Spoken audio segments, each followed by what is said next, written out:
Hey, my name is TDHA and today we are tuning in on Stellaris. This will be a review. So first of all I will go put the master sound a little bit down and the music even further down because, whoa, that was loud in my ears. I don't know how the sound was for you, but it almost got my ears ringing. Again, it's a Paradox game. I love Paradox. It's built on their classical engine, so everything we know and love. So that is very, very great. As you can see, they have chosen a very pretty outlay to their backgrounds.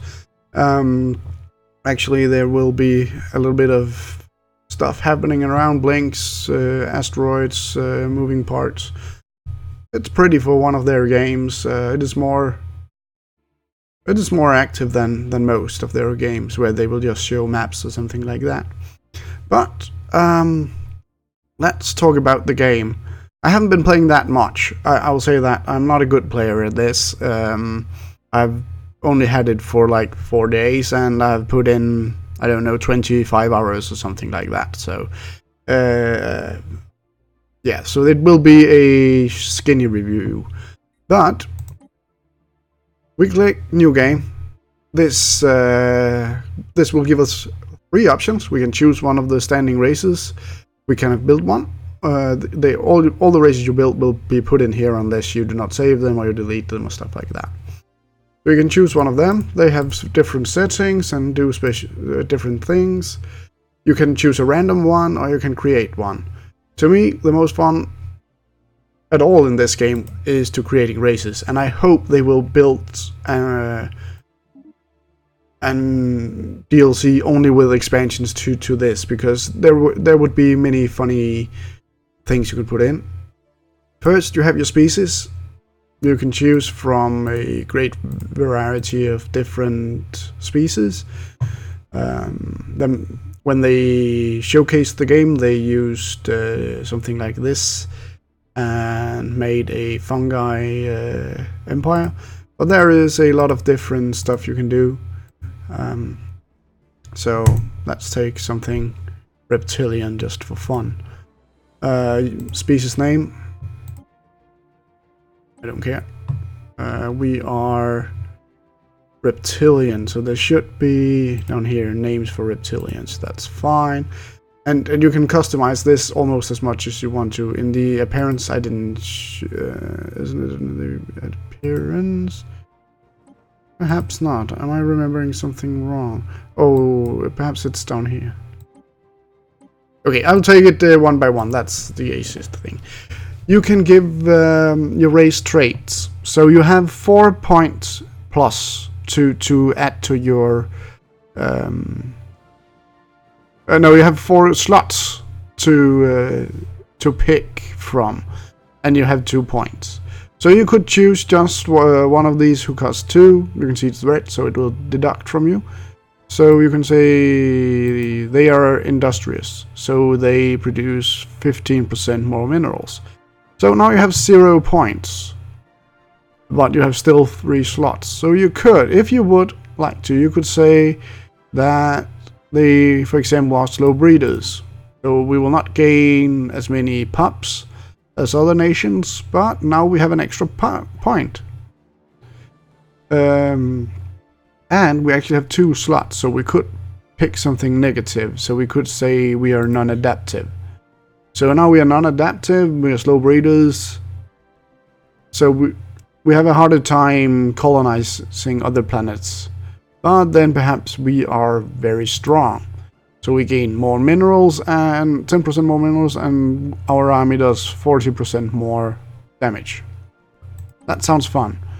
So I don't care. Let's have a female leader just for fun. So something like this. And here you can choose your leaders, your starting leader's appearance, but that leader can die anytime, so you can keep him almost through the game depending on lifespan and stuff like that. But yeah. Then we have to choose home worlds. This has a very, very important thing, because the world that you choose will be the world that you have the easiest time to, what can you say, to inhabit. The planets next to you can also inhabit, but it will be harder. Everything opposite, you can't do anything about. It's just, they are untouchable. You can build mining stations and stuff like that, but you can't inhabit them. So let's be a tundra people. I don't care. Just a random one. I don't care. But you can do funny stuff in here. So normally I wouldn't just run through it like this. Now we come to one of the very fun thing. You can determine your ethics and government type here. You have 3 points. So in the inner circle they cost 1 point. The outer circle they cost 2 points. So we could go monster militarist. So that would cost us 2 points with 1 point left. Now we can't stand people who are pacifist because they are opposite of each other. So yeah, so that's how that works. We could take materialistic. It doesn't matter. It is only the one opposite where you really gain negatives. So we could be collectivistic. So now we can choose which kind of government we have.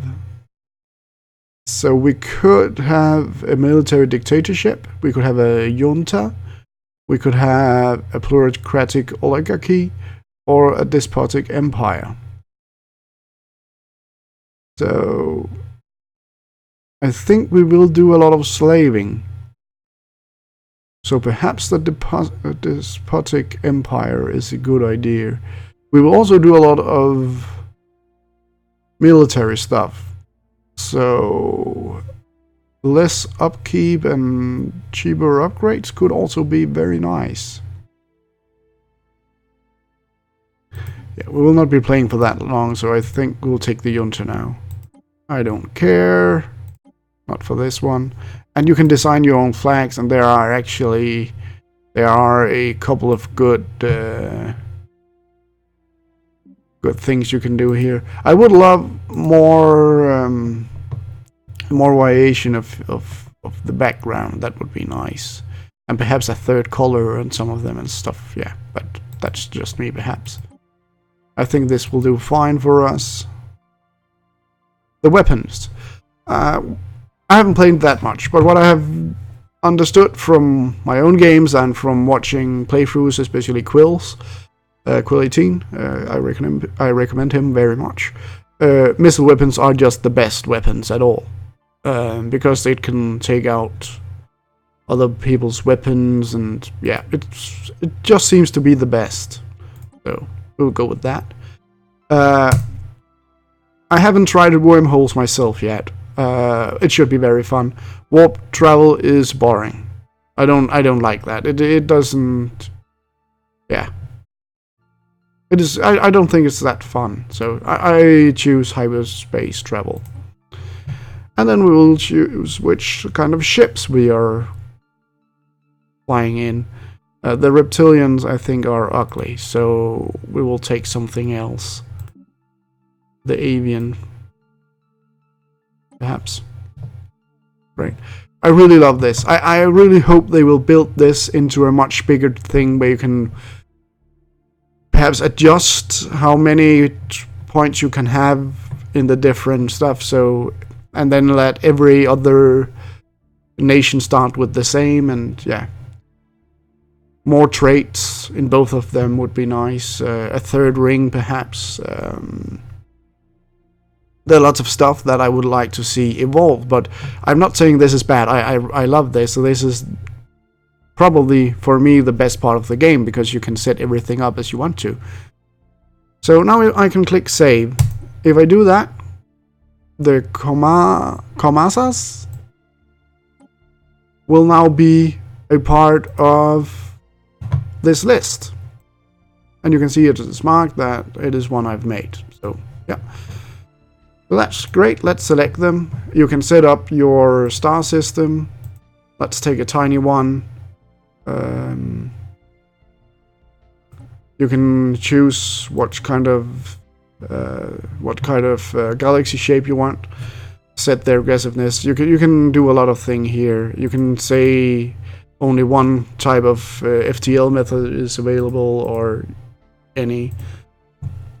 Typically I choose hyperdrive right now because I'm only learning the game, so I don't want to be surprised by wormholes right now. I will start doing that in a week or two, but I need a couple of more hours and some security. Yeah, you have the Iron Man mode as you have in all Paradoxes, so you can say no cheat saving. Everything is always as you leave it. Yeah, and I do this because if I lose, I lose. I'm trying to learn. I'm not trying to cheat my way anywhere. So I learn by my mistakes, try to recover, and if I can't, I start a new game. So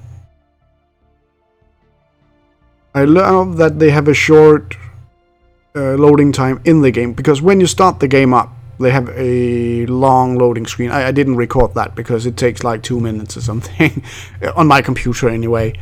A nice little greeting setup of the race. You can write your own history in the character construction, but I just didn't do it because yeah, it's not what we are doing right now.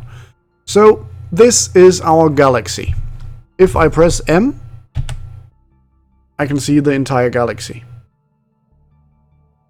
And the red is our sphere of influence. So everything that is inside the red, we technically own.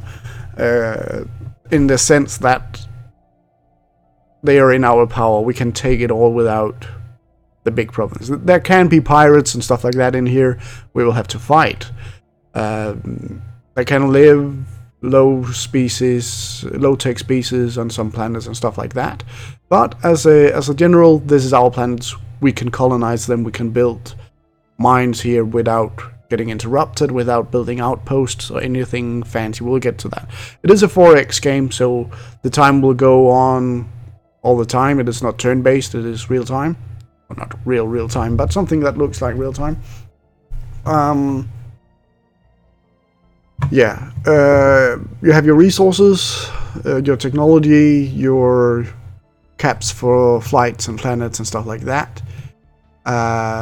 Your government key will give you a quick overview of your entire country, nation, confederation, whatever you're playing. Empires will show your all empires that you have met. Ship designer, here you can design your ship. This is also a great feature, and I really hope they will do something more here, expand it, let us build different kind of ships in the same type and have them active without fiddling too much. And yeah, normally what I do when I know I have a new text, I go in and I clear the ship and automatically deploy it again. Sometimes it will take something that I don't want it to, or stuff like that. Yeah, but it doesn't really matter. So in the long run, it will be a small shift. For example, we can choose a laser instead of one of the missiles just to be able to take down some shields. So it is fiddling, but it can. It gives it a lot of flavor, I think, and I love it. It's in here. I hope they will build it much bigger, so we have much more options. Yeah. The situation log. Every side quest except... every side quest will be noted in here. So you can take them anytime you want to and fulfill whatever you need to do. It's nice that it is very compact and very... You have a good overview in here. I think it's well done. Text, very, very simple, especially compared to what they have done in other games. But it is like drawing 3 cards. So when I click here, I draw up 3 cards. So I can choose one of these cards. and develop that. Next time I will have 3 new cards. So if I say research speed, I'm not guaranteed to get either physics labs or solar panel network in my next go, in my next draw. Yeah, I could draw something totally different. So yeah. So we want better, we want more corvettes, that simply. Cheaper cost and faster build time. We also want to colonize planets. If there are any planets in our systems we can colonize, and we want to get a better research speed. Sorry about that, that was my phone. I forgot to set it on silent, apparently. So, yeah. So now we have set up everything in the start of the game that needs to be set up. Except when we go back in here, we do not know anything of our other planets. We have just reached the space stage. We have just built our ships, and we are ready to go play Find God or something. So what we do, we take our science ship and we tell it to survey this system. So it will fly around and it will take notes of every planet and tell us what to do, and then we will start building stuff. So to get a head start, we could go to our own planet. Here. This is our planet view. We only have one planet right now, so this is our planet. Here we can see the governor. He gives bonuses, so that's nice. We can issue edicts if we want to. I don't think we want to do that right now, but it could be possible when we have to upgrade, and yeah. But not right now. We will not fiddle with that too much. The next tab down here, that's our planet. So this is the headquarter of the planet. Every tile adjacent, so these 4 around it, get a bonus. So they produce stuff better. When you colonize a new planet, you can place your headquarter wherever you want to. These are blocked, so we can't just we can't do anything with them right now. We can clear them, some of them. We can clear this one, so you can see clear is nice and clear. So, and I think we will clear this one with 2 energy, just because we will need energy a lot. Energy and minerals are the most important things in the game. These are the 2 basic resources. Yeah, you can see there are buildings behind some of the pubs. Not everyone, but some of the pubs have buildings. It's because when you click here, you have a nice little building tab.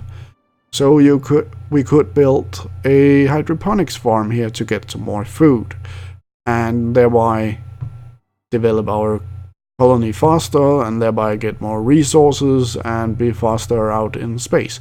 And we are slow breeding, and we are bad at colonizing. So I think it will be a good idea to spend some materials there. Yeah. So that's it. Our construction ship, we can't use that for anything right now because we don't know where to build anything. Our Starfleet will be home and protect our base. So now we press on pause. Why doesn't it want to do that? Oh, I removed... Oh, yeah, I moved the hotkey for that. So now we're going at normal speed. We will set it up because we can't do anything before it has started surveying. So let's follow it around. So non-inhabitable, but a lot of science here. We can get some minerals here, so we will start building a mining station here because minerals are very, very important. So, but none of these are inhabitable. But we actually kind of knew that because we would have to have tundra, arid, or arctic, I think it is, planets, and none of these seems to be. So, again, more science. That's good. We will be very sciencey. Oh, even on our sun. That's nice. We can get a lot of science here. That's nice. Very nice. We have built our nice little station down here, so that's great. So let's see, non-inhabitable, non-inhabitable. A toxic world, that's non-inhabitable. A frozen world, non-inhabitable. Construction complete. Construction complete. So that was our building here. So now that's finished. So now it gives 4. We want him to be producing electricity instead. Okay, to continue the tabs, this is the army. You can produce armies to either defend your planet or to invade other planets with. Yeah.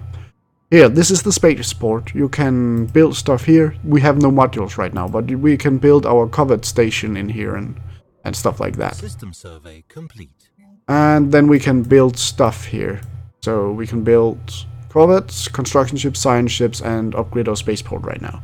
Soon we will be able to produce colony ships and stuff like that too. So, we have fully surveyed this system. Let's look at our situation log. There's nothing here. Okay. So, there is marked something here, but yeah, okay. Let's go to Trond and survey this. So now we should send him off to another galaxy. So now we can take our nice little construction ship and build a mine over here to mine energy. So there were no other inhabitable worlds in our own system, not for us anyway. So let's go check the map. We've already found something that's very good. Yeah, that doesn't help us a lot. Not surveyed. Okay, here, gas giant. So, an oceanic world, we could actually try to colonize this. We have 40% here. It is not good, but Situation log updated. It is a possibility. So, now we have a small side quest, so we will spend some research point into this. System survey. So now our green technology won't move because he's doing something else. Yeah. So one not good planet, but a planet that could be used. So let's look at this one down here, just because we want we can only travel in hyperlane, so we will have to follow these lines. So we will discover the stuff around us before we start to go further away. So let's see. This is some of the events. They have a lot of those. They can be very fun. So let's look at that. Yeah. So I think I will break it off here now. We have seen the most of the game. We've not seen combat and stuff like that. Oh, we actually met someone. So now depending on our setup and their setup, we can now interact. So we can greet you as one. We can respect our authority else. We can tell them we will fight for our right to exist. They are the same kind of... No, we are a junta, that's right. So we are not the same kind of empire. But they are collectivist and fanatic xenophobes. So we could take the collectivist, and then we should be a little bit more friendly positioned.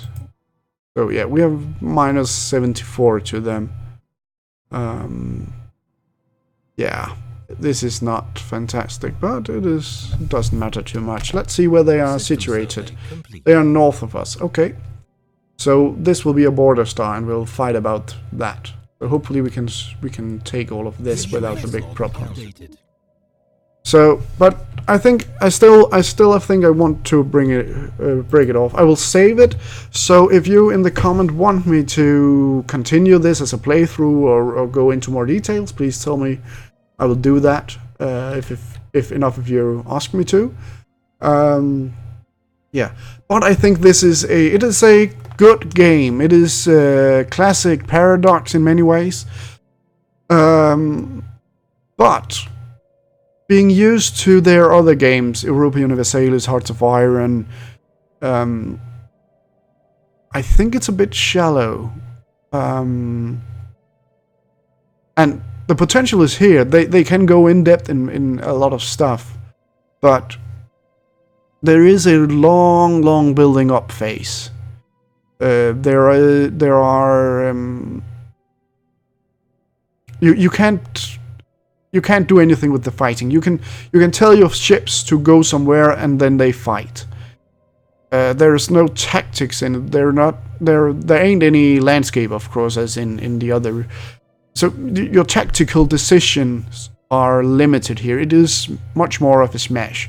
Of course, you can make some kind of move around, so you can send part of your navy to fight their navy and then send a few ships and some ground units into their territory and try to take over a planet while you fight at the risk of losing the air battle but gaining a planet. So there are tactics. I'm not saying they ain't here. I'm just saying they are not as present as they are in their other games. This game is much more a game of economics. If you can get your economics to run smooth, then you will win the game. Or winning the game. I don't know what winning the game is, because that would be something like taking the entire galaxy, and that is hard because of your limitation in number of planets and stuff like that. So, but of course it is a possibility. It's a fun game. I can spend hours here. And there isn't anything that is bad in the game. There's nothing where I'm going like, I hate this part. But there are a lot of stuff where I think it is not. It could be better. They could develop a lot on this. I wouldn't be surprised if they would push out like 4 or 5 DLCs over the next 2 years or so, because there are a lot of small areas where they can do a lot of change. I would like a little bit more interactability on planets and stuff like that. And again, the crafts. I really want the planes to be more designable, more changing the engines, having different kind of engines on different kind of ships, for example.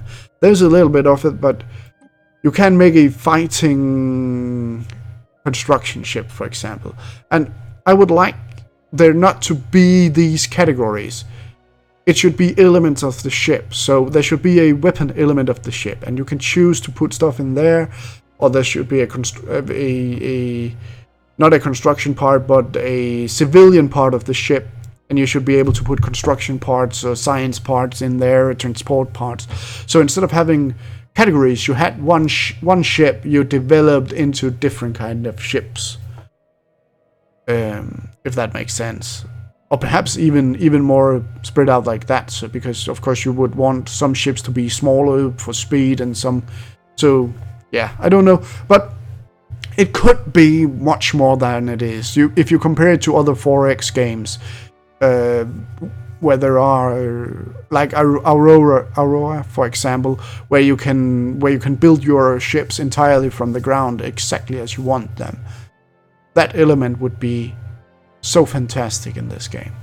So yeah, I would give it 4 out of 5 stars. For a Paradox game, that's low for me. Normally I would give them 5 out of 5. But it doesn't catch me entirely. It's a good game, and as I said, and it can be way more than it is, and it can get the 5th star if they develop some of these areas. But right now, I'm not drawn to it. It is not like I can let go of it. I can pause the game and go do something else. When Europa Universalis 4 came out, I couldn't play anything but that for a long time. I was like hooked. With Hearts of Iron 4, I was hooked. Not as much as on the Europa Universalis 4, but it was a very good game. It is a very good game. I still play it. And when I got it, I played it for like 48 hours straight or something like that. And I have not done it with this game because I've not done that with this game because I've not been drawn to it in the same way. It's nice and cozy. It's a good game to play if you are not 100% available, because you can just hit the pause button and let go of it. You don't have to think strategies while you're on the toilet or making food or something, as you are doing in the other Paradox games. But yeah. So this has been a 30-minute review, so I think I'll cut it off here. So I hope you could use some of this. Please like the video if you could. Please post comments if you have anything to add, anything you disagree on. Anything, I will answer as fast as I can. Please share the video if you think there are others who can gain something from it, and I will see you soon. Bye.